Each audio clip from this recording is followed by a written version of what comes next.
অবিশ্বাস্য আইসিসি টি-20 বিশ্বকাপের চতুর্থ ম্যাচের ফলাফল ফাঁস করল জ্যোতিষী টিয়া। সুপ্রিয় দর্শক, টি-20 বিশ্বকাপ 2026 সালের চতুর্থ ম্যাচে মুখোমুখি হবে আফগানিস্তান এবং নিউজিল্যান্ড।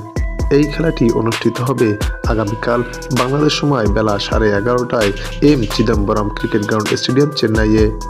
এই খেলার ফলাফল আফগানিস্তান এবং নিউজিল্যান্ডের জন্য অত্যন্ত গুরুত্বপূর্ণ, কেননা ডি গ্রুপের প্রথম ম্যাচটিতে মুখোমুখি হতে যাচ্ছে এই দল দুটি। তাই তো এই ম্যাচটি উভয় দলই জিততে চাইবে। এদিকে শক্তি এবং সামর্থ্যের দিক বিবেচনা করলে নিউজিল্যান্ড দল অনেকটাই এগিয়ে থাকবে আফগানিস্তানের তুলনায়। তাছাড়া আইসিসি টি-20 র্যাঙ্কিংয়ে নিউজিল্যান্ড বর্তমানে 4 নম্বর অবস্থান করছে, অপরদিকে আফগানিস্তানের অবস্থান রয়েছে 10 নম্বরে। তাই তো এই ম্যাচটি আফগানিস্তানের জন্য হতে যাচ্ছে তুমুল হাড্ডাহাড্ডি লড়াইয়ের ম্যাচ। এদিকে এই দুই দলের সর্বশেষ 3 বারের দেখায় আফগানিস্তান এবং নিউজিল্যান্ড উভয়ে একটি করে ম্যাচ জিততে পেরেছে এবং একটি ম্যাচ ড্র হয়েছে। তাই তো আগামীকালকের এই ম্যাচটি উভয় দলের জন্য হতে যাচ্ছে অস্তিত্ব রক্ষা করার ম্যাচ।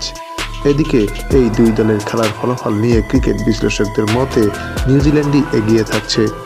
তাছাড়া এই ম্যাচের ফলাফল নিয়ে ক্রিকেট ভক্তদের মাঝে দেখা দিয়েছে তুমুল উত্তেজনা, যে কারণে উত্তেজনার কথা মাথায় রেখে একদিন আগেই এই ম্যাচের ফলাফল ফাঁস করল জ্যোতিষী টিয়া।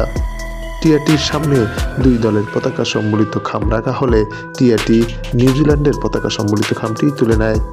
তাই বলাই যায় আগামীকালকের এই ম্যাচটিতে নিউজিল্যান্ডটি জিততে চলেছে আফগানিস্তানের বিপক্ষে।